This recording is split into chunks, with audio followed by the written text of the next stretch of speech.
Welcome back, everybody. Today, I'm going to teach you how to restore deleted files or emails for a user in Google Workspace. If you've accidentally removed a user account or need to recover their data, this process will help you retrieve everything from emails to files through the admin console. Let's walk through it step by step. First, you'll need to open the Google admin console, head over to admin.google.com in your browser, and sign in using your Google Workspace administrator account. Make sure you're using an account with admin privileges, as standard users won't have access to these recovery features. Once you're signed in, you'll land on the admin console homepage where all your management tools are located. From here, click on Directory or Users, depending on how your console is set up. This section gives you access to all user profiles within your organization. Use the search bar to locate the specific user whose data you need to restore. Once you've found them, click on their profile to open their account details. This is where you'll manage all aspects of their Workspace account. Now look at the top menu and find the option labeled More Options, which should appear in blue text.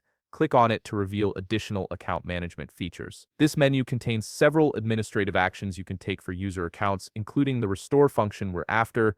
Within that menu, you'll see an option called Recently Deleted Users. Click on this to access the restoration interface. This section is specifically designed for recovering accounts and their associated data that have been removed from your workspace. You'll now see a list of all recently deleted users from your organization. Google Workspace typically retains this data for a limited time, so it's important to act quickly if you need to recover information. Browse through the list and locate the user accounts you want to restore. Select the accounts you wish to restore by clicking the checkbox next to their names. Once you've made your selections, follow the on-screen prompts to complete the restoration process. This action will fully restore the user's data, including all their emails, Drive files, and any other Workspace content that was associated with their account. And that's it. You've successfully restored the deleted user data through Google Workspace Admin Console. If you found this video helpful, please leave a like and subscribe. Thanks for watching.